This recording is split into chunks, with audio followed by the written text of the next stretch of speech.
Robertson, of course, Rudy and Rudy Tinoco, and of course the Magicians Forum, themagiciansforum.com, and the show this week. Very excited. Welcome, Rudy. How are you today? I'm doing fantastic, my friend. It's a beautiful sunny day here in Oregon, which is a rare thing. You know, you guys are over in sunny California. We don't get much of that here. So Yeah, I'm I just got I got like it. bad news for you. I don't know about our guest, by the way. He's in the middle of the screen here. I got to get curtains for it, but it's been raining here. How about you, Arthur Trace? By the way, in the middle of the screen, Hey as you can guys. see. So, how's the weather there in LA? It actually was forecasted to rain, and I heard it was raining in downtown LA, but nothing here. I'm in Sherman Oaks in the valley, and it's pretty sunny actually. Yeah, it's sunny and then it rains here, and then it's sunny and then it rains. So I'm not too far away from you, but it's coming your way. Right. Well, Yeah. for the year, I think we've got a lot of rain, which is, Yes. we're thankful for. We are. But it kind of just all dumped on us all at one time. So that was, you can't really negotiate with Mother Nature, I guess. But it's good that we're at least out of the drought. It is good, and I'll tell you what. We have a garden, and I live in the wine area here in California. And I'll tell you what, boy, it is just overgrowing. I mean, just the Oh growth is wow. just amazing. Yeah, it's pretty amazing. Very excited and very excited about the show today. A lot of fun stuff going to happen. By the way, some of the things that you'll be expecting to see in the show, of course, later on the show, our good friend, the Magic Doula, Tony Clark. He'll be here soon doing his thing, and love that. Little tips and tricks about trying to get your performance up to speed, or maybe just motivating you, or maybe just giving you new ideas. It doesn't matter. Tony will be here soon. Also, of course, we will chat more about stuff going on. Going to do a deck review today about this actual deck. Love this deck. Was in San Diego last week, and where's the box? Here it is. The Blue Ribbon. And this gentleman, I met him at the shop there. By the way, Arthur, have you been to the San Diego Magic Shop? I haven't. I think I've walked by it at one point. I had a gig near it, Yeah. but I've not been at the shop. It's one of those old school. And have you, Rudy? Have you been there? I have not been. Magic shops are closing up left and right here. I'm surprised that there's still one out there in LA. We have one here in Vancouver that they're closing their doors in June. So it's cool that you guys have a shop there. I've never been to it Yeah, in it's San pretty Diego. awesome. It's very old building like, and they have I think it's called the Illusion Theater next to it. And it's old brick, and when you walk around, it has that smell of magic shop. By the way, just a question: have either one of you worked at a magic shop in your life of magic? Well, Yeah. Will, you know the answer to this. We actually, I worked at PJ's Trick Shop in Arlington That's Heights. right. Oh my Yeah. God, I forgot about that. Yes, and I lived there and went to that shop, and like you said, it closed recently. PJ's Tricks and Things. Yep, and well, it had multiple locations. I worked there in the early 2000s when I graduated from college. I would work at the shop and then do gigs on this. My main thing was doing gigs, and I would work at the shop whenever I had some free time. But PJ was just a funny guy to work for, and it was just a blast. That's I good. look fondly back on those years. So I Yeah. also worked at Dallas and Co. in Champaign Urbana because I went to the University of Illinois. Gee Yeah. whiz. Interesting. And Rudy, have you? No, never have. Never have. Not at all. Yeah, I worked at a place called Zucchini's Tricks and Things in Monterey, California for years, and now it used to be at a place called Edgewater, and it was awesome because it was this huge on Cannery Row. And it was this huge building that had a carousel in the middle of it, and of course an arcade at the time back in '80. And the coolest thing was below. It was this, I mean, 100, 200 year old building was an Italian, not Italian. It was a spaghetti factory. Wasn't called the spaghetti factory, but an old spaghetti place. And it was so old, and it had this old 1900s truck on it. And I remember doing my very first magic gig in this place, and that smell of just, and I'm very big into the whole tales, type of magician and so on. And I just remember doing something there, and it's one of those things in the beginning when you start doing magic, it's like working at a magic shop. It defines your path of how you're going to do magic. So it was kind of fun. Yeah, no, hanging around a magic shop, sharing stories with the old timers. That was Yeah. anybody who's never really been to a magic shop in that day and age is kind of slowly kind of fading away because of the internet these days. Yeah. But the old brick and mortar magic shop, that was a great place just to hang and chat magic and jazz. Yeah, and grab a trick that you never do, but Right. you grabbed it.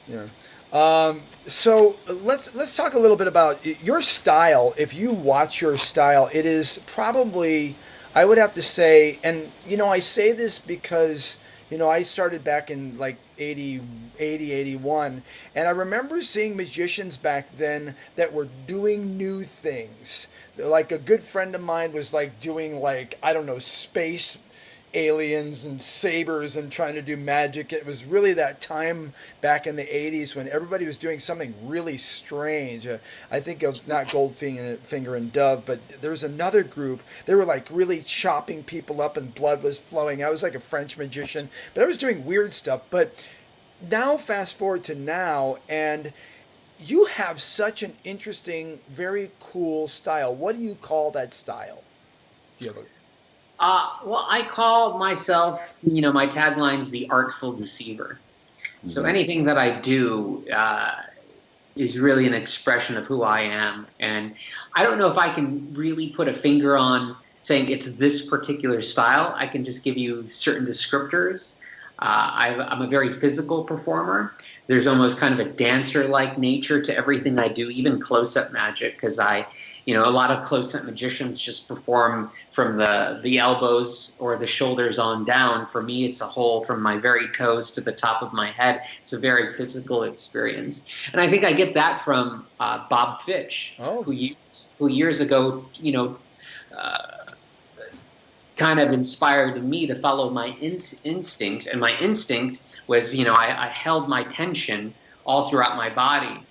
And you're an actor, so you use your whole body as your instrument. Sure. I feel the same for magic, for me at least, in terms of a performance. It's very much a whole body experience. It's not just in the hands. Yeah, I was wondering because I was looking because I hadn't known of you until Will had told me you were going to be on the show. So I was looking you up, and I had read that on your site about your imaginative thoughts expressed through magic that is often perfectly synced to music and sound effects. And I was just curious, like, wow, what is that? When it says that it's carefully crafted or synced with music, what does that actually look like? So a lot of performers will use will use music as a background to some sort of, emotional quality to their magic. I've never been a fan of that. I think the music has to punctuate and communicate the magic. And if it doesn't do that, for the most part, the magic is better left alone without any sort of musical soundtrack. Yeah. So as an accent and not as just this underlining mute thing that exists to, I don't know, say that you have music in the background. Right. Well, not even just as a punctuation to the magic, but as a communication tool. Oh. So I like to think of it as a communication tool. So in other words, that may mean for a lot of my effects, a lot of my routines, I use certain sound effects to punctuate certain magical moments. Mm-hmm. Sometimes I will use it as applause, to yes. Signify that this is the climactic sure. moment in a routine. And other times, there's always an exception to the rule, but sometimes I will use some music at a lower decibel to provide a little bit of background. Mm-hmm. And I do that to provide more of a flow to the piece. So for the most part, I don't like to use background music, but sometimes, I like to mix it up in a show because I feel for the most part, the main reason I use music is to punctuate, to communicate those magical moments. But I also like to add variety. In fact, I do this one thing that I call eye card to pocket, which is a traditional card to pocket routine in which I dance in the routine. You can actually take a look at a clip on my YouTube channel because I actually have a video up there.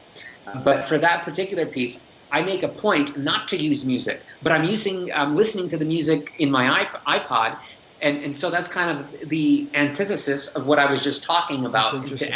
adding that variety. Yeah, Do you have a dance background? Are you? Yeah, I was going to say. What kind of? No, I like the physicality of movement. So I don't really have a dance background per se, but I have a very physical way. It's just instinct. I have a very physical way of performing. Yeah. In fact, when I competed at FISM and I did my FISM act, which is awesome. Which I call postmodern art. Yeah, it's awesome. That has a very dancer-like quality. Yes, it does. And you can see more or less what I'm talking about there, and the physicality of it. Yeah. You know, a lot of manipulators will just stand there and stoic and produce things. For me, it's almost like a dance, a sleight of hand dance that kind of encompasses the whole body. And it really is. I think that's a very good point. By the way, because I danced for many years, when I saw that, I thought to myself, this is like a ballroom dance with magic, and that was the best thing about it, in the sense that, you know, like you said, there's a lot of people that go, here, it appeared, it did this, and then you go, oh, okay, that's a technique, I get it. But with yours, the flow and the reveal. So that's kind of the neat part about it. I did wonder if you had danced, because in watching you and being a former dancer, you do have a lot of natural, and I wonder, are you improving any of that? Or are you truly set, that when you walk over and you do this or you do that, are you set, or is there a room that you're able to ad lib? It depends on the routine. I card a pocket. The card a pocket routine I described, there's a little bit more room for me to improv in that piece. For something that's really set to music and choreographed to music, like the postmodern art, not very much improv at all in that. Yeah. But in the early stages of the development of a routine like that, I certainly felt out the music, and I went with my instinct, what feels good here, and then videoing that and seeing how that that translates on video, and taking notes and adjusting. But ultimately, I'm not just dancing to dance or to move to music. I think the magic needs to be communicated through movement.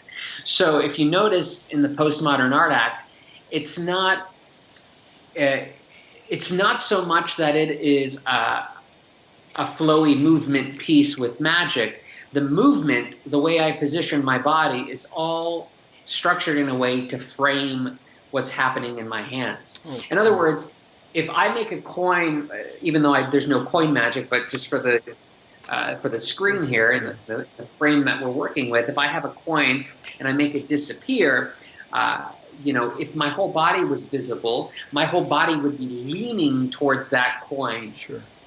My upper body wouldn't just be leaning.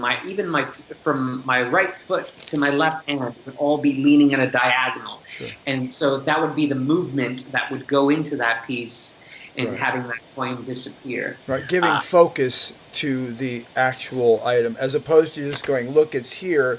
You are actually giving the energy and the focus to it. Right, because ultimately the magic has to be the star. It's a magic act. It's not a dance. It's not a dance piece. It's a magic act. So ultimately, the magic needs to be the star. So many times, and this is sort of an analogy or something close to it, is that when magicians, for instance, they write a show, and they have a major dramatic statement that then turns into some sort of play, let's say, but then they have magical moments. Oftentimes, I find it's competing with one another. The play aspect, the storyline is often competing with the magic, and you really have to decide. Obviously, like I said before, there's always exceptions, but I feel the magic. If you're a magician, and let me backtrack. I feel that you have to make a conscious choice. Either you're going to have the story be the focus or the magic be the focus. One has to serve the other. And then going back to what I was talking about with the act and having dance and music, both of those contribute to communicating the magic. Sure. So they're not the primary focus, but they do communicate what I'm trying to, in terms of the effect. They're communicating the effect to the audience. I think I might sound like maybe like a judgy jerk, but that's just the risk of doing that. I'm going to ask this question because I think that often I've seen stage magic that's almost difficult to watch, in that you see a lot of bad dancing, first of all, or a lot of face pulling and weird power stances. I don't know if that's your performance style. Maybe you can explain why do they feel the need to do that? What's with the face pulling and the awkward dancing? It's hard. It's uncomfortable to watch. I don't know if you feel like that, Bill, if you watched it, but how do you prevent from becoming that guy? I feel the reason you feel that way is because it's unnecessary. In other words, and this is another, as an artist, a choice that you have to make. Get rid of everything that's not necessary. So if there's a certain movement, if there's a certain expression, everything, at least in my act, has to have a reason. And that reason is to communicate and progress the plot and the effect. If it doesn't do that, then it needs a director, if I can't direct it myself.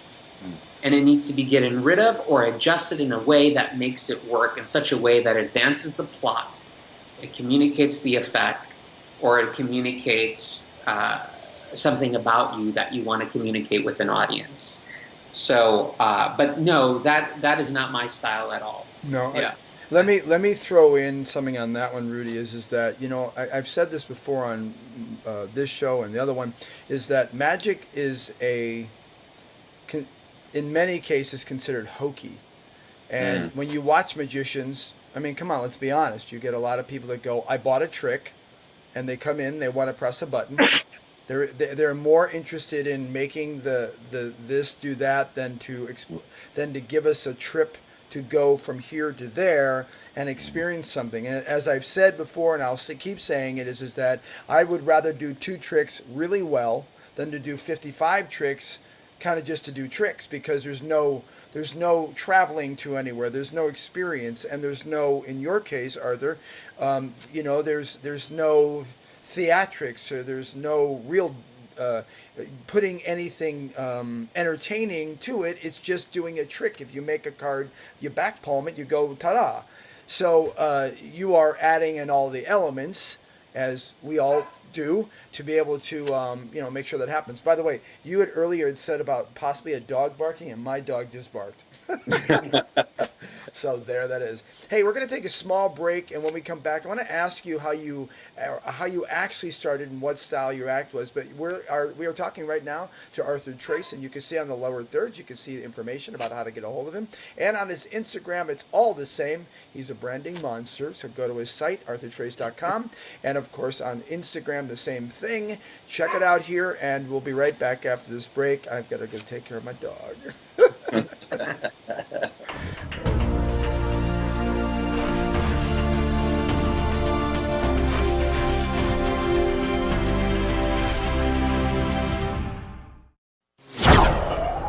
Hi, it's Joe, Misdirections Magic Shop, and it's time for Classics of Magic must-have. Check this out. I have her 1, 2, 3, 4 kings. Watch really slow. If I give it a twist, you know what happens? Just like that, one of the kings turns face down. That's the King of Hearts. Watch really slow. I give it a little twist, and you know what happens? Just like that, the actual King of Clubs actually flips upside down. I give it another twist, and you know what happens? Just like that, look, the King of Spades actually flips upside down. You know what? If I give it a shake, you know what happens, though? All the kings come right back to normal. You know how I did that, though. Well, what's the colors of the backs? They were blue. You got to follow me. That's the most important thing. Very important that you follow me. You know how I did that, though. No, they were done with mirrors. That's right. 1, 2, 3, 4. Done with mirrors. And very important that you guys know that. That's called Done with Mirrors. This is Joe at Misdirections, Classics of Magic.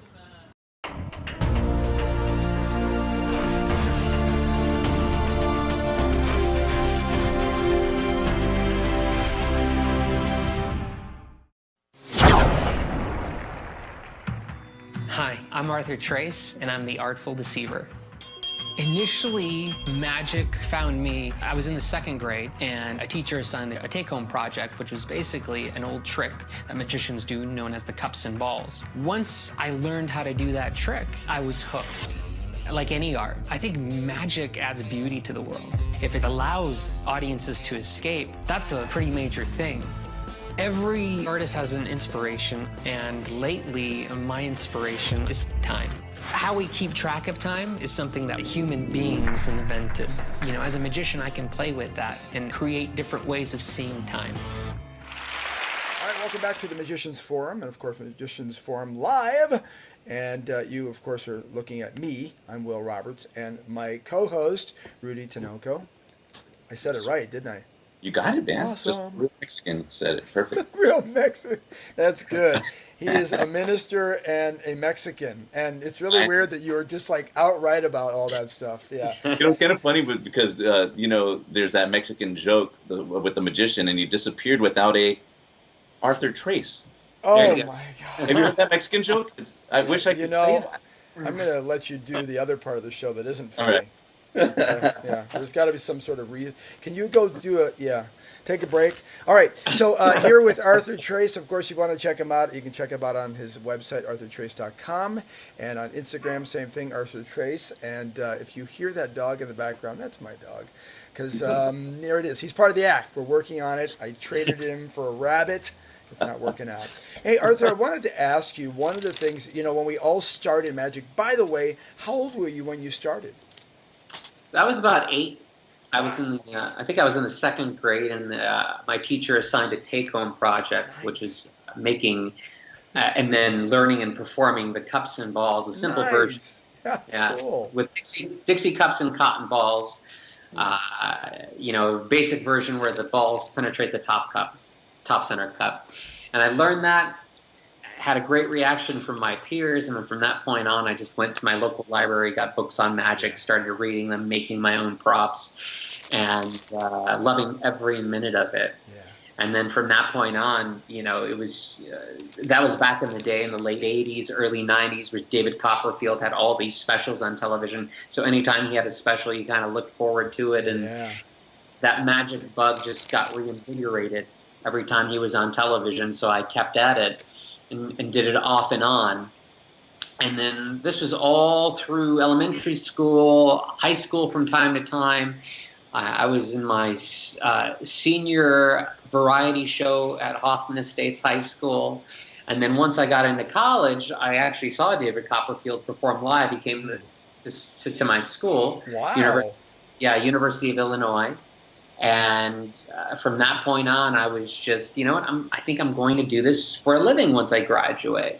So I started really taking it seriously from that point on. And then once I got out of school, you know, as many magicians do, I would do the local restaurant gig, performing table magic. And this was back in Illinois. I was performing, the first restaurant I ever performed at was Lalo's Mexican Restaurant in Schaumburg, Illinois. That's funny. So that was a blast, and I did that for years. I almost did restaurant magic for about 10 years straight. Yeah. That's what, Will, what were you saying? You started off suiting up in drag, or what did you say? Yeah, thanks a lot, buddy. Yeah, no, that's very funny. No, but I ask you that question because now where you are, as opposed to when you first started, I was making the joke to Rudy. Obviously, Rudy likes to pull out the funny stuff. I had a magician friend. He was my mentor for many, many years. He's now he was the guy that did all of the puppetry for back in the 90s, all of the I don't even know what you call remember the not the Lord of the Rings, but all those really interesting sort of puppetry movies that came out back. Against the Dark Crystal. The Dark, yeah. He was the main puppet guy. Well, he started off, and I worked with him at Zucchini's Tricks and Things for 10, 12 years on and off. Paul Pistori is now like the head. He's in Singapore and has a major puppet company. But he gave me this outfit. He said, you know what, I want you to have this. It doesn't fit me. Well, consequently, it really didn't fit me either. And it was a little too tight and satiny. It was this long one-piece dragon, black satin, and it had a dragon embroidered on it. And I never want to hear you mention that again, Rudy. And so... Drag. Drag. Yeah. Wow. And, yeah, it's hysterical. Never thought of the drag joke. Anyway, but I wound up doing something. But so, you know, I kind of started off that way, but I was very traditional. But how did you start out? Did you start out doing table magic in a vest like most magicians? I did. How did you start out? I just had a very cheap suit and worked out of the pockets, you know, and that was pretty much how I started out. And you know, on the side, I was also interested in doing stage magic. So after going back to college, I started a club there called the Midwest Masters of Illusion, Midwest Masters of Magic, and it was an organization that I founded at the University of Illinois. And basically, through the organization, I was able to reserve theater space. So I would produce. That's awesome. Yeah, I produced 4 shows, and I would use local magicians as part of the show, and I got to MC them and develop as a magician, and you know that those were some interesting shows because I wasn't very good. Everybody has to have a place to learn and be bad, and you know it's not like these students were really paying anything. It was a free show, so that was a great place to be bad. Yeah, that's take the leap from close up to like now you do much more stage magic. Is that correct? No, I do both. I do both close up and stage. Yeah, preference one or the other. I love, you know, people that have seen me at the Magic Castle, they just know me as a stage or a stand-up magician because when I work the castle, I like to do more of my unique theatrical pieces that I've come up with, and that's a venue that I can really do that in.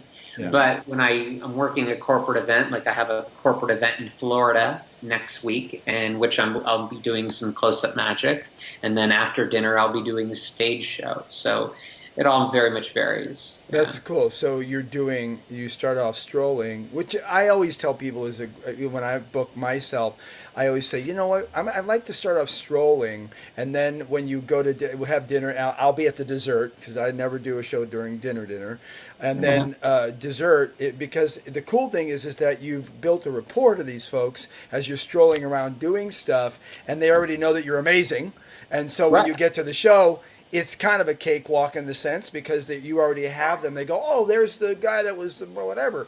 So you know, you get the rapport. You're doing strolling, and then you go right into the show. So let's just quickly go into the future. Is there anything interesting that you're planning on trying to do? Are you going for any other competitions? And you know, give us a little background on that. Mm-hmm. Yeah, no. In terms of the competitions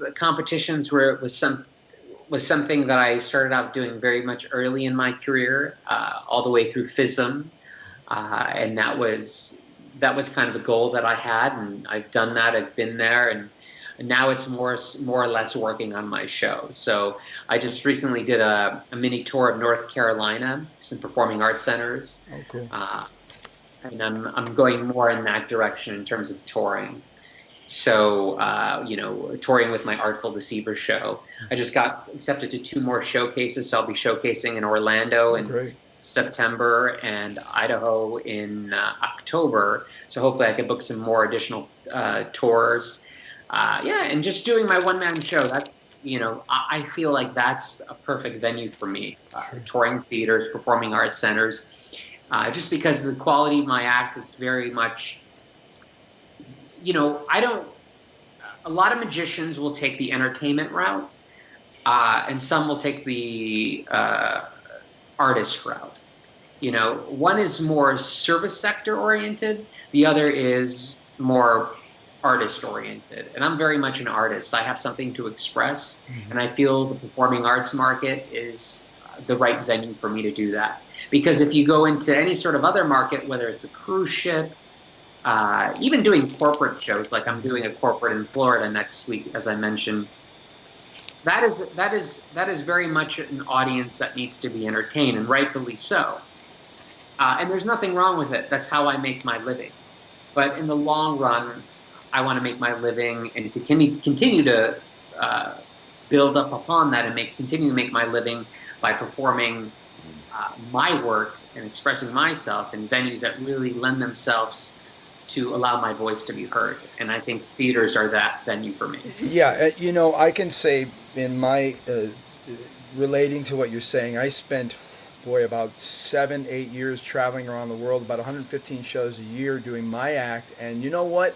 I spent 20-30 years in theater, a lot of musical theater, and I like the fact that you go there, you are backstage, they have it set up, you walk out, the audience is there to expect a show. Corporate, Right. I mean, I did years of corporate. We all have, and that's the type of thing I always tell people. I go, yeah, dancing monkey in a way, because you're literally there to go like this, and they don't care, and they're drinking, and they're doing their thing a lot of times. And, there is an art to that, because you have to be able to jump out of your skin and be able to see people and be able to pull them out and do things that are improv-y and be able to, at the end of it, go, oh, that was really good because I had such good interactivity with people. Whereas if you're doing a theater show, it's really about this is your moment, and it's all set up with great lights and everything is good. And I agree with you on that one wholeheartedly, because that, in my opinion, is much more, fulfilling, because you go, I just did a show. So I agree with you. Right, well, in a theater, an audience is expected to be taken somewhere. Yeah. In a corporate or a cruise ship venue or a private party, Yeah. in any sort of other venue where the entertainment is supposed to entertain, the performer is there for the audience. In a theater setting, in a show setting, the audience is there to experience, to be taken somewhere. Sure. And so there's a different level of expectancy in what's supposed to happen. So in a performing art market, for instance, you are able to experiment and do something very much different than what you are allowed or expected to do in any sort of other type of venue where entertainment is king. Right. Rudy, So- give us one more question. We'll close it out. How do you, when I think of you guys who are actually out there doing this, and this is your bread and butter, you're making a living, and I think there's somewhere inside of me that I wish I could do that. But I wonder, how difficult is it to manage? You're married, is that correct? Right. How do you manage your work life? The tension there. I mean, are you away from your wife a lot of the time? I mean, how do you balance that? Are you happy doing this? Really, really happy doing what you're doing? And I know that there's sacrifices and everything, but you're arrived there. Are you happy now? I am happy. I have my moments where as any artist says, where it's difficult. I mean, it's very difficult to be an artist. For instance, and I always repeat this quote because it's very much a driving force in my work, at least of late. Herman Melville said that artists have to take a dive, and either you hit your head on a rock and you split your skull open and you die, or that blow to the head is so inspiring that you come back up and do the best work you ever did. But you have to take the dive, and you don't know what the result will be. That to me is brilliant, and that is so inspiring for me, because looking back and reflecting on my work, is I don't know if I've ever been so vulnerable. But I'll tell you what pushes me and gets me out of my bed and inspires me to keep going is realizing that I have a lot more distance to go before I reach that edge, and I can't die and stop doing it, because that's what's driving me. For me, the only reason I'm alive is to do art, to create, to be heard, and that makes me happy, to answer that question. But going back, I also have my moments. There might be a gig where I'm gone for a month. I mean, a couple of years ago, I was in Macau for 4 months. Oh boy. I didn't see my wife. I don't even know where Macau is. Yeah, I have it's- education. I don't know. It's independent not near. territory of China. Yeah. Oh my Yeah. gosh. Yeah. For 4 months was wife with you? No wife for 4 months. So yeah, Mercy.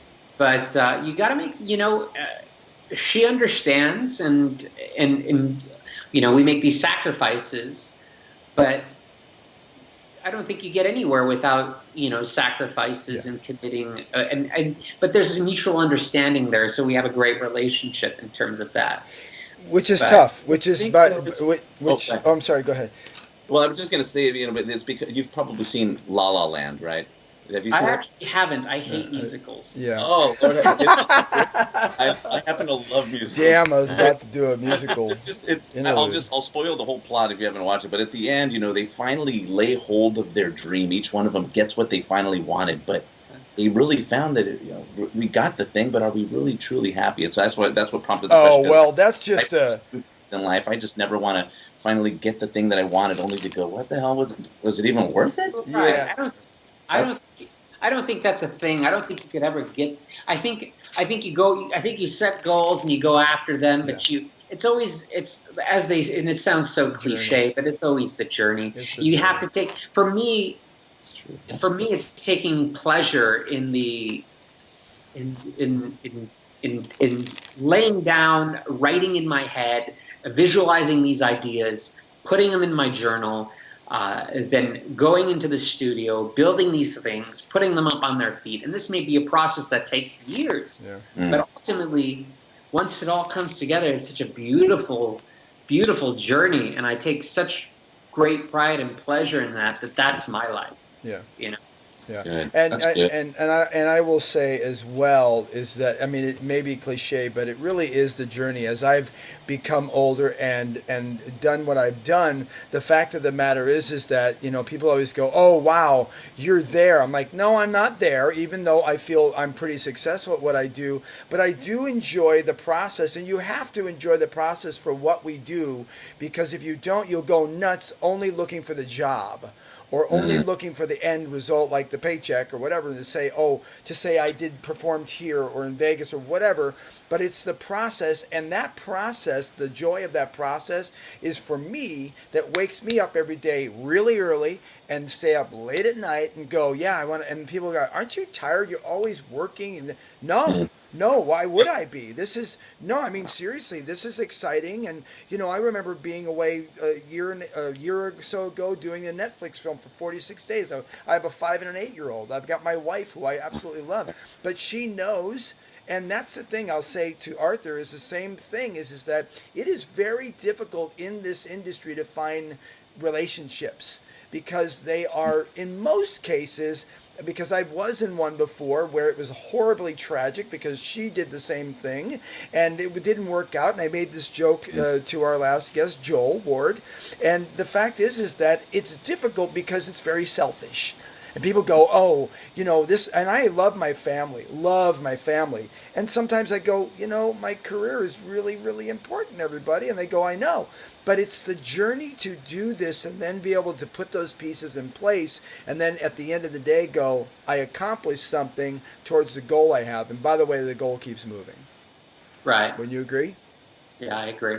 Yeah. It keeps moving, and at a point, the goal, the whole journey is the goal anyway in the long run. Mm-hmm. So, I used to have these goals that were very identifiable, and now the goal is just to keep on working on my show and improving my show and being a better performer and a better person, and the quality of the work keep on improving. And that, in a way, that's a very general goal, but I'm able then to compartmentalize and put those to various pieces in my show that I'm working on. Absolutely. Arthur Trace, of course, thank you for coming on the show. We really appreciate it. Scott. Absolutely. Yeah, thank you.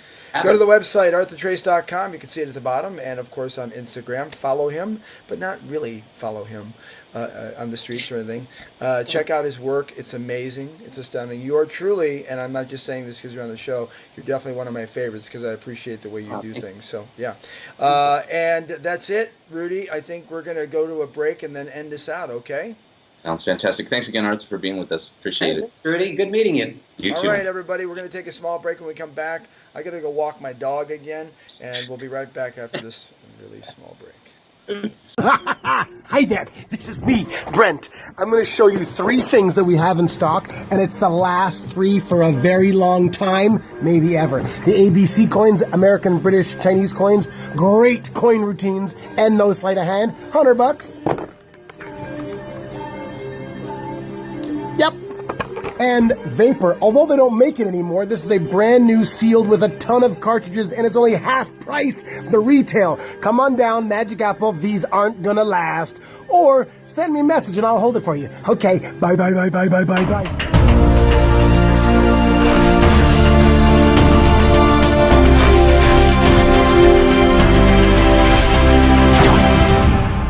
All right, and hey, welcome back to the break. Of course, the Magicians Forum, TV, video, whatever you want to call it, Rudy. I don't know what to call it anymore. People are enjoying it, I hear. Call it fun. It's good. Good stuff. And in the wings, of course, we have the infamous, the amazing, the astounding Master Magician. That's right. Hello, the how are Magic you? Gula, Tony Clark. Tony, how are you this week? I'm good, man. How are you guys doing? If I was any better, I'd be you, and I'd need bodyguards. Oh, there you go. Nice. Anyway. A couple things I just wanted to bring up. Of course, if you're watching, I decided that I'm not going to be always me, but I decided to do a pack review, and I'm reviewing the Blue Ribbon. I went to San Diego the other day, and you can see it on my Instagram, Will Roberts Actor or Honest Huckster, and met the gentleman who's kind of put these together. It's an old school. I looked at it and I looked at this pack. I'm like, oh, it reminds me of one of my favorites, which is fan backs. I love fan backs. Yeah, those are nice. The old school stuff. Remember back in the day when you can only get there was only 5 packs, and now there's 55,000. Oh my gosh, it's like baseball cards back in the 90s. It's all premium and everybody's whatever. Anyway, these are awesome cards, and I'm going to talk about them later. But that's all there is to it. Rudy, launch into it. Yeah, well, with Tony, we were talking about something earlier regarding, at the break, regarding stage fright. You had mentioned that I speak every week in front of hundreds of people every weekend, and I don't have stage fright. I don't get nervous. Of course, you always have a little bit of nerves going into something, but I had been asked to audition for, there was a commercial where they wanted a close-up of my hands doing some sleight of hand stuff that I've done over and over again, little ordinance changes and stuff, but I could not stop my hands from shaking. I just couldn't. I was trying to just stare at them and stop, and I just couldn't. It was horrible, and I didn't get the gig because like, what the hell's wrong with this guy? So, how can I overcome that? I mean, what's the cause of that? Why is it different for me to do that on a weekend and not be fearful? And then a close up with just a camera and 2 dudes watching me, and I'm freaking shaking like a leaf. Right. Well, it's pretty normal. It's pretty normal. I mean, it happens to everybody when you're doing something new, right? The environment was new. When you're speaking in front of the congregation, it's a comfortable environment. People are there for, they're supportive. You know what you're doing. You already have in your mind what you're going to speak about. You're prepared. And you've done that format before. So when you're entering a new venue like TV with the cameras on you, you're just nervous, and it's normal. The way to get around it is do a lot of TV shoots. If you did a TV shoot every single day or all day long, into the next TV shoot, like Will goes on auditions maybe 300 a week, right? Yeah, something like that. Yeah. But when you do that many, you kind of walk in and you kind of know the deal. Nothing is intimidating. So that's the same thing with stage fright, is confidence. There's different ways to get confidence. Posture, where you hold yourself physically. Tony Robbins talks about motion creates emotion. So you can have the way you move. If you look at somebody that's kind of down or depressed or out, they're like very low and crouched over, speak, breathe shallow. But if you're confident, so the physicality, pay attention to that first. Like if I see you speak, I'm sure you're going to be like speaking and you're looking at everybody, eye contact with everybody and seeing faces that you know and smiling and they're looking back. That's important. It's interesting, just you even saying that, I can feel myself kind of rise up. It almost creates that pattern, like you talk about Tony Robbins, that you start to put yourself in that physiology of when you say that, I Yes. realized, okay, yeah, I guess I do that, and I kind of create that. It does. That's why people say, I feel great on stage. Well, because you don't walk around the house like this. Yeah. Well, I do, but Well, that's because I well, have no, I 400 mean, you'll have auditions a week. Like, yeah, you get a spotlight on you, you know, it's all that. Yeah. But it is a physicality. That's one of the 3 things I write about in my book about getting over stage fright. It's posture. That's important. And using visualization techniques to prepare you as well. Like athletes use it all the time. When I was competing in powerlifting years ago, I would rehearse the movement in my mind. My trainer would have me rehearse it in my mind, the movement perfectly done, because that's the beauty of it. When you do it in your mind, you can do it perfectly. Yeah. And if you visualize it vividly enough, it's been proven that the physical body doesn't know if you did it really or not. Right. If you did it vividly enough in the mind, so it's cool. Sure. So if you like I said, if you have a move, like you do a vanish of a card, that's great. But how many times you don't want to rehearse it? Now, once you get it in your mind and it's solid, now you can do it in your mind constantly doing it over and over and over perfectly. That's the beauty of rehearsing in your mind. When you rehearse for real, you might have a glitch, but if you do it in your mind, you're able to do it. And that builds confidence. Yeah. So these are all the tools that build confidence. I used it years ago when I first came to the castle, 30 years ago. I never saw the castle in my life. I was rehearsing in my parents' basement downstairs. I was booked to come to the Magic Castle. Pipes like overhead. I swear to God, it was vessels all over this. But I'm visualizing myself at the castle. I saw photographs of it in the Genie magazine, you know. Yeah. The Magician on TV years ago. But I visualized myself being at the castle, and I did it for 3 months. I rehearsed before I got to the castle. When I got to the castle, I felt like I was there already. I wasn't nervous. I was excited about performing. So that also helps. So all these tools to get you to feel good and confident, really. Because when you're confident, you're smoother, and breathing is important. Don't forget to breathe. You know, the excitement, if it's good or bad, it stops you from breathing because you're just excited, so you get to breathe. But breathing is important. You kind of need air. It helps. Yeah. Unless your act is about passing out, then you're perfectly set. Yeah, if you want to drop, you know. But you're right. Well, You know, you've stage. said this over and over again. And I think one of the last couple of shows we talked about I had said as well that confidence is repetition, and the more that you do it, you know. But there is one more element I totally forgot about in this equation. When I was doing Cirque du Soleil in Vegas, the guy who was doing the roping act with me, trick roping, he is without a doubt probably about 1,000 times more technically skilled at ropes, whips, and guns than me.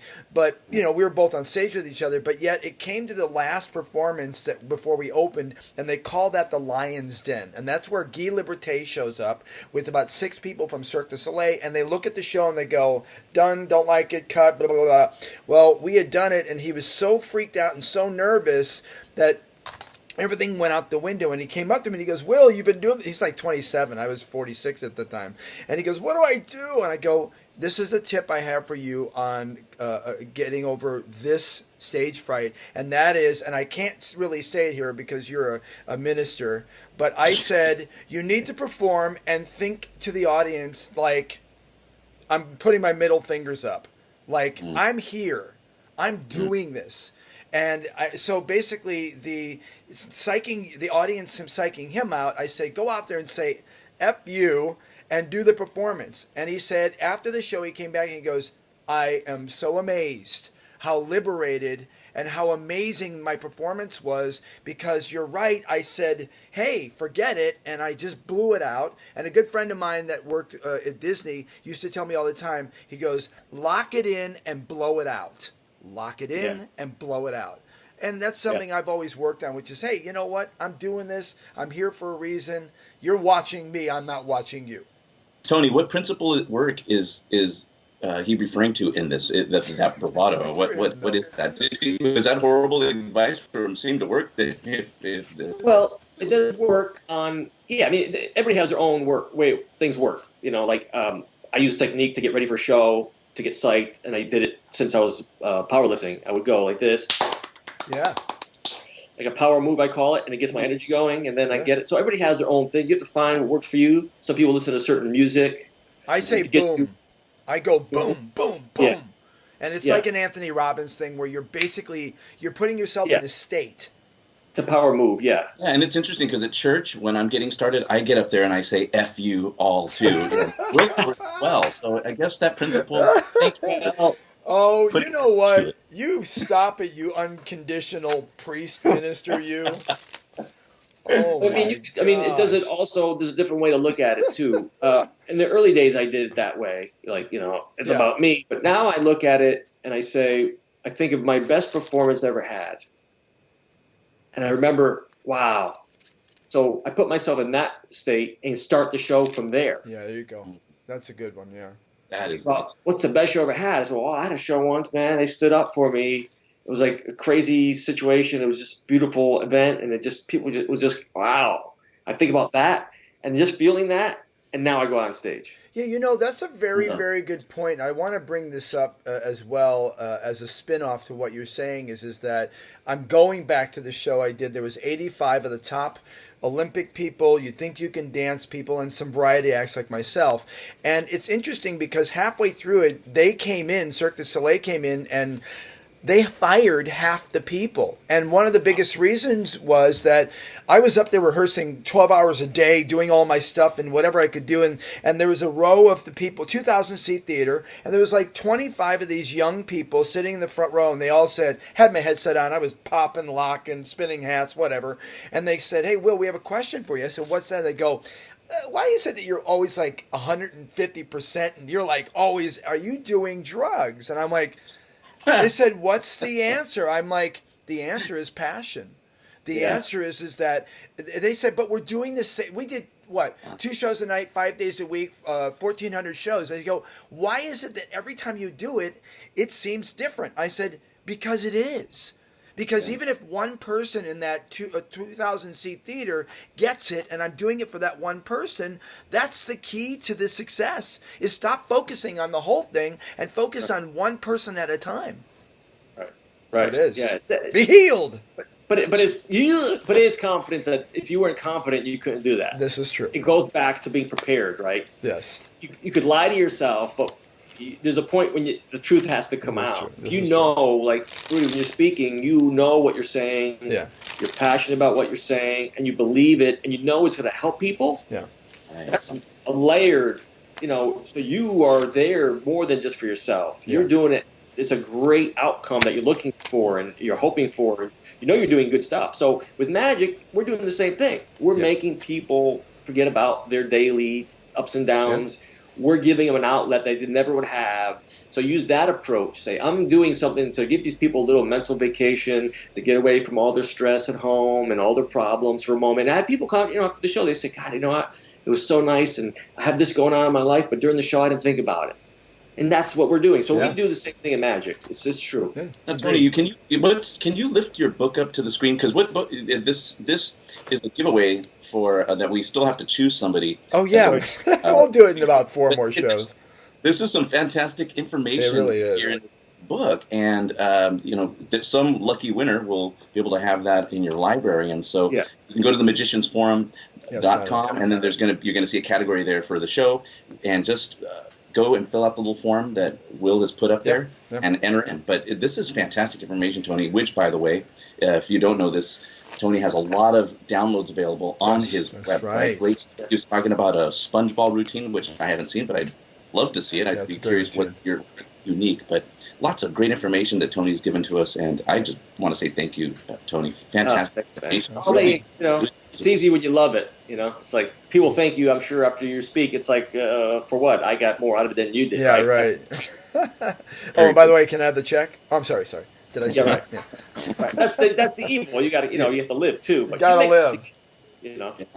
But that's the beauty of it is doing it and loving it, and people sense it when you really enjoy. That's true. When you're really enjoying what you're doing, like Will, I know you love what you do, man. I do. I see you doing your stuff. I can tell you love it. I do. Yeah. For sure. Well, the thing is that we make a choice, gentlemen. We've made a choice that the only thing we can do is what we're doing. I probably, because I have no education, but the fact of the matter is that I watch both of you do what you do, and it's another world. And Tony, and I'm glad you brought this up, Rudy. there's a billion books you can get on magic. I have a billion, and you have a billion, you have a billion, but there's not a lot of performance and internals out there. And this is the thing that we've talked about numerous times, and we'll talk about countless times, and that is the fact that magic is just not about technically doing something, because who cares if you do 5,000 tricks? If you do four well, and that's really what it's about. So the fact that this book, and I don't mean to push this book any more than it should be, but because there are other things in the world, not right now, but right now it's your book, because again, you come from a powerlifting, a motivational, a presentational, on stage for your life, and master magician. So again, it's like hanging out with someone that mentors. We talked about that too, and that's why I love what your book represents. Is it's not just a push button book. Yeah, it's definitely good information. I mean, I'm not gonna say it's the Bible, but if it's stuff that really happened, like Rudy's working off the Bible, that's pretty good information. It's been around a little while, so it's been proven. So it's pretty solid information, and believe it or not, but it's been around. It lasted this long. Same thing with something else that you read from someone that wrote it from experience. I wrote my book from experience, same way. From stories I heard, mistakes that I made that I wish I didn't make. That's when golden. I was starting off, I would have killed for this. There was nobody around that was this kind of book back in the day. I got tired of tricks. I never bought a lot of tricks either when I was younger. I was very specific in what I liked. When I learned with Slidini, I knew specifically what I wanted to learn. But this would have helped me tremendously years and years ago when I started. It would have saved so much time and effort and mistakes and problems. So that's all I hope to do, really. I'm not going to get rich off this book. I know that. People told me to put tricks in it. I never did. But a few people that get it, that really enjoyed it, that's great. Yeah, and you know what? I'm glad you said the thing about you didn't buy a lot of tricks, because I think the other day on my Honest Huckster thing, I said, and put some sort of picture of me in my tails or something, and said, today, magicians, I think you should take an old trick and redo the pattern or the concept of it, because I have boxes, and we all have boxes and trunks full of tricks that we literally buy and go, that's awesome, and here's one, whatever, and you go and you never pick it up again. Yeah, I mean, we all have stuff that we do, and you're right. I think if we take some of the old it's great to have all that stuff. It really, truly is, yeah. And one day when I die, my kids will be like, I don't know what all this crap is. But anyway. Well, it's but that's the toy factor that we like that keeps us going. Yeah. We need that's a hobby within a hobby. Yeah. That's what I say. People say, you have a hobby? I said, no. I do magic. That's all I do. But there is a hobby within that. Yeah. There's stuff that I do professionally, but there's stuff I play with that nobody will ever see, and I mess with. So it's we have a hobby within a hobby. We can study it, and so that's the beauty of it. Yeah. I think closing up this segment, I think I would love to have you talk next week, perhaps about practicing, not rehearsing, because in our daily life it's so difficult. I know I have a few hundred things going on at all times, and 400 auditions a day, but it's difficult to sit down. Like, I know, because I sat down yesterday to learn a packet trick, and as I did that, my wife goes blah, and the kids go blah blah, and I'm like, I just need time with my Tony Clark close-up pad and close-up stage. And anyway, how do we do that? Yeah, it's true. It's carving out the time, and when you have family. Back when I was young and single, it was easy. I rehearsed literally all day long, and nobody bothered. Nobody called me, and I didn't have a cell phone. Now life is there, so you got to find the balance. And I do have ideas on that. Well, I'll share that with you guys next week. Love to hear that. Yeah. Excellent. To hear that. Today I'm going to go spend some time practicing this new trick. It's called Cube. It's not new anymore. Probably Cube 3. It's new to me. I'm going to put my glasses on. But my gosh, it takes. It's a Rubik's Cube. Right. I gave it a cursory view. And my God, this is going to take practice. So I have to carve out some time. And so I wish I had that information now, because I'm going to spend 6 hours just working on this. And so anyhow, I'll look for it. Take time. Yeah. Can I leave a tip with you guys? Sure. So I went to the Home Depot, and I know you'll love this, Tony. I went to the Home Depot because you are quite the craftsman, and I thought to myself, you know what? I'm not going to spend, I don't know what it is, like $300 or $400 on someone's version of this. So I went to the Home Depot and I bought a box of mirrors, and I got 2 things of duct tape, and I made this, Oh, that's cool. Hey, that and looks it's out of duct tape. And I'm pretty sure that if it falls, I won't kill my family. But it's really big, and I just wanted to let you all know that, you know, if you That's want easy do to this, make. it really is Yeah. relatively easy to make. And it Yeah. folds up because I creased it right. And it goes by my Tony Clark close-up stage, which, by the way, you can buy, I think, on Tony Clark's thing. I do have number 1, by the way. Moving on. Yeah, that's great. Those very popular, those mirrors years ago to Yes. reverse, for the Yeah, angles. That's It's right. good. Yeah, and, you know, because no one will sit and watch me at home. Right. All Well, right. it's hard after choose a card 1,000 times. Yeah. You're done. Yeah. You're done. Even my Yeah. kids are like, yeah, Dad, come on. I already know. It's in your hand. Okay, move away. I know it's there, but you're not supposed to know it's Hey, there. but when you fool the kids, Yeah. you know it's good. That's right. That's right. Tony I fool my Clark. son, when I see his mouth, I go, that's a good one. Tony Clark, Master Thanks, Magician, guys. motivational, all kinds of fun stuff. Make sure to get his book. We are still giving it away if you sign up and go to the site, themagiciansforum.com. You can check it out. Tony's website is TonyClarkMagicStore.com. right there below in the lower thirds. And, of course, on Instagram, it's Tony Clark Magic. crazy. All right. Thanks, Tony. We'll see you next week. Bye, Tony. Buddy. See you guys. Bye. Hey everybody, Will Roberts here. Today I'm doing a deck review. The first one for the Magicians Forum TV show. Vlogcast. I'm excited, see? Anyway, so I was in San Diego and I bumped into a magician there. Let me get his name. Oh, let me get my glasses. Yes, his name is Ethan, spelled with an A, by the way. You figured that out, magicians. Ethan Friday, great guy. He has this deck of cards called, let's take that again. He has this deck of cards called the blue ribbon, the blue ribbon pack. And because of the shiny packaging, it's hard to show in the light. So let's open it. So this deck is really cool. I have to tell you that, first of all, the only thing I have to say right now is I probably need a survivalist with me to get these open. They're cool, but I'm gonna have to go to an object. And I don't want to do this, but there we go. So we're opening up the pack, and I'll fast forward this part because, there we go. And I got it. I bet there's an easier way. I'm gonna probably see if he has a tutorial. There's this red stuff and everything. I love it. And come on. All right. Let's see. Can't. It's okay. Okay, I got it. So what I love about this pack, first of all, is that, no frills. What I love about it the most is that it's old school looking. One of my favorite cards back in the 80s when I started was fan backs. Nowadays, back then, if you found 5 packs of cards anywhere, 5 different types, fan backs, Pharaoh, bicycle, I know there's a bunch of other ones. You were lucky. But anyway, this is something that he went to the company and the people that had these cards and went, hey, I'm going to do a retro deck. And basically, he made the cards. And they even... All right, wait. Wow. There was Arthur Trace and Tony, and Tony Clark. Just Tony, the good wealth stuff. of knowledge, man. Like, I learn something every time he talks. It's fantastic. In fact, I should probably just go ahead and get a copy of that book. Yeah, I think so too.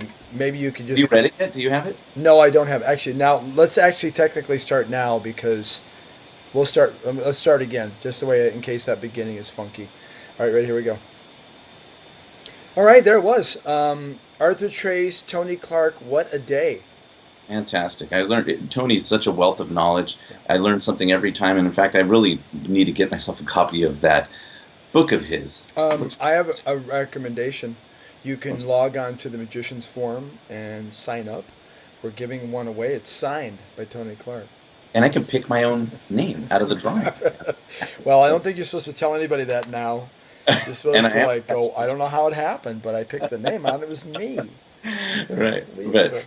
But folks do need to go and fill out that form. Again, we're giving a free book away, and you've already heard just a little nugget of the truths that are found in there, some more powerful stuff. So why not go and just fill it out? You don't have to do anything but go over there, fill out the easy form, and then we'll pick a winner here soon enough. We'll announce it on the show. Yeah, I think we should do it next week because I'm planning on trying to, and I know you are too, and getting more stuff that people can get, like maybe decks or whatever they can do. But we have to make sure that if we do a deck, I've heard horror stories of people sending decks and they wind up having to go to Australia and it's $45 to send it there or something. Like, here's your deck. Here's your packet trick, and that cost me $40 to send it to you in Guadalajara or something. Right. That's Tariff tax. Anyway. Yeah, that's great. Well, and just for those of you who are watching right now, when possible, every week we're going to try to see if we can have one of our guests teach a trick, demonstrate or teach a trick. Yeah. This time, or last time, it was a trick from the Halo project, which is the Magic Harry Lorraine, something I'm producing. I'm going to be demonstrating a different trick. I'm going to be doing a series of videos for the Magicians Forum that I think I'm going to call it's like old is new again. And I'm going to pull out something from My Best. I think it's J.G. Thompson. It's a really old book.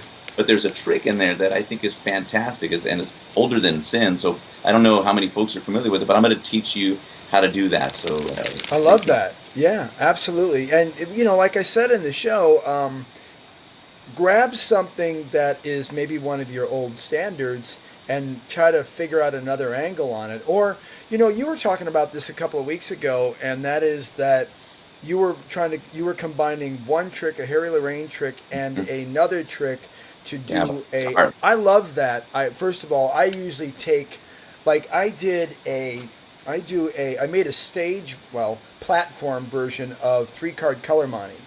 And I love, you know what that trick is? You know that trick? I love that trick, yeah.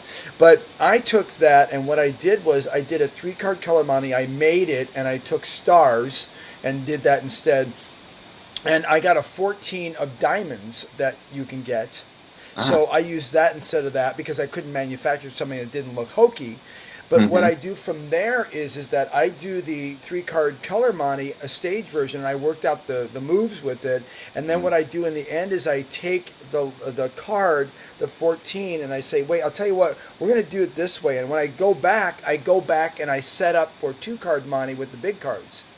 So in the end, I wind up doing that and end up totally clean with 2 backed large cards. Dude. I love that type of stuff. Oh, I like the sound of that. Yeah. And you've already performed this, or just something you're working on? No, I've done it. And how does it play? Does it play well? Absolutely great, because it's one of those things that, one, I can either do as a platform, not too big. I mean, the cards they're hard to get nowadays, the bicycle backs that are not cheap. Because now bicycle back, like the big ones, a lot of times are cheap. They're like thin stock. Yeah. And someone said, well, why don't you take because I was having a hard time finding I think it was a double, was it a double? Either way, a double back or it was a double face. Having a hard time doing it. They go, take the new ones and just put them together. I go, that defeats the purpose if it looks like a gaffed card. If someone can go like this and go, oh, well, these come apart. Well, they aren't supposed to, but you just rip them apart. Then I guess that's really not a trick. But the point is that if you can walk away and, and you hand it to someone and it's really clean, they're going to go, awesome. Well, with the double-backed cards that I got, it was great because I was able to do it and then hand it out and let people go like this and end up, which I believe 2-card money is one of the best tricks in the world, because it's one of those ones where no matter what you do, you're walking away with it. And that is also I told you that Garrett Thomas, which is phenomenal because he does the 2-card money move, but he also does this great, I can't remember what it's called, switch move, which is really cool because it looks like you're putting down the card in their hand. Anything you can do, sponge balls, whatever, that you can do where you're leaving something in their hands and then they get done and go, go ahead, look at it, is awesome, right? I like that.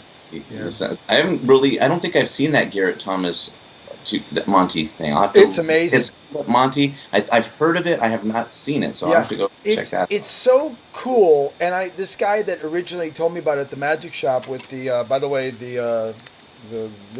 deck, the whatever they're called. Yeah. Here we go. Yeah. The awesome deck. He said if you get any trick, you have to get this. It was like $35, but it's a DVD and the cards. But you know, in the end, you're able to hand out the cards and do what you want. And it's so cool because you go from a 2-card Monte to a 3 to a 4 to a 6, and you're constantly doing this, and you're literally placing it in their hand, and you're sitting with the other card here, and then it's switched. It's very clever because it's so simplistic. It really is just 2-card Monte, but with more cards and a move that's done that literally allows you to be clean and free, that you can literally go like this and go, yep, I have it. And it's really fast. So it's a very Connie artist type of show act. I'll have to check that out. You will. It really Well, is fantastic, cool. man. Well, thanks for the recommendation. Not like I don't have enough stuff. I just went to the magic shop. It's closing up, and I ended up getting something called the invisible thumb tip because I just thought I go, what's the Wait, the gotta get my invisible- glasses on. What is Have you- that? It's this. Is it clear? It's by Vernay. Well, you would think, well, what is an invisible thumb tip? Is it and clear? Well, that's what I thought, and so, but anyway, I bought the thing, and simply What's the what it is- effect? imagine being able to do the usual move, and then when you open your hand, the thing's gone, the silk's Yeah. gone, and there's nothing on your hands, and so it's essentially it has a pull on it, so okay. it's a tip that just flies up Oh your yeah, sleeve. sure. You know, is it really invisible? You know, no, but Yeah, well, another it- thing that's gonna go in my freaking drawer, and so anyway. Well, it that's- is invisible when a magician buys it, and they go, "Oh, that's awesome! I get it. It's invisible." But the regular audience member would go, "I don't get why you're calling it invisible." Well, because we normally deal with this thing that we ding called whatever. Wow, Rudy, thanks for hanging out, Rudy Tanalco. Well, I always have a great time hanging out, talking with you. You too, my friend. And how's the forum going? So far, so good. You know, I think one of the things that I've never really been too concerned about is numbers. I would rather have quality and real good conversations than quantity, and that's sort of why I've allowed it to just grow the way it has, just naturally by word of mouth. Because you swing wide open the gates, then you're going to have the troubles that you see associated with a lot of other forums, which is people don't know how to act, a lot of trollish behaviors. We have some fine. We have 600 members, Wow. but these are people, and we routinely, my moderators go through and delete accounts. If they haven't signed in a year, then we just delete you and just keep the numbers real. So I'm not into fluffing up the numbers, but it's. I think we have one of the most healthy online communities around, That's man. wonderful. Absolutely. think- The love Magician's Forum, hopefully you go there, check out the lower thirds here. You'll see themagiciansforum.com. And Rudy, of course, the man, the myth, the legend behind all that started this. And I really appreciate everybody. Go there to the site. Make sure you sign up for the book that Tony Clark, we're giving away next week. I'm going to make it happen next week.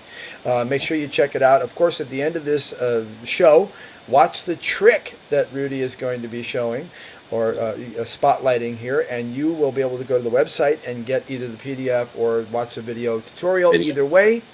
And I'm very excited about that. We will see you next week, okay, my friend? All right, man. Take care. See you All next right, time. Magician's Forum, check it out. Bye-bye. See you there. And if not, it's probably because you disappeared. Bye-bye.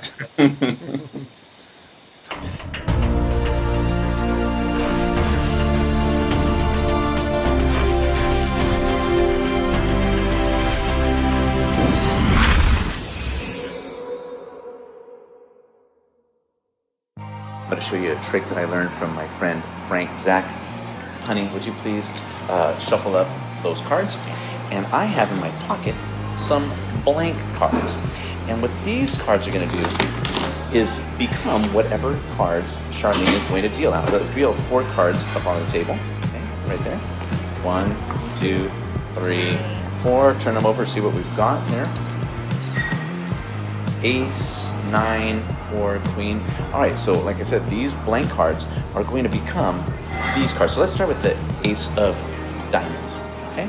Now let me show you that these really are blank. Now watch this. If I just wave those over the Ace of Diamonds, look. Now one of those blank cards becomes the Ace. Let's do it with one of these here, with the 9 of Spades. Okay, there was just an Ace of Diamonds. If I wave those over, now look, where there was just an Ace of Diamonds, now, look, there's a 9 of Spades. Do it with, let's try it with the Queen. And she shuffled these up. These are random. Isn't that amazing? I don't even know how this works. Now watch. Watch this. Let me give a little wave. Now nothing seems to have changed, but look at this. Now you have the queen there. There's the queen of hearts there. Amazing. Now we've got one last one. This is the 7 of hearts. Put the 7 of hearts here. I wave that over. I'll watch. There is that 7 of hearts there to match. Interestingly, let's do this. Now you saw they were all blank before. Now they became each one of those cards a little flip, and now they are now blank again.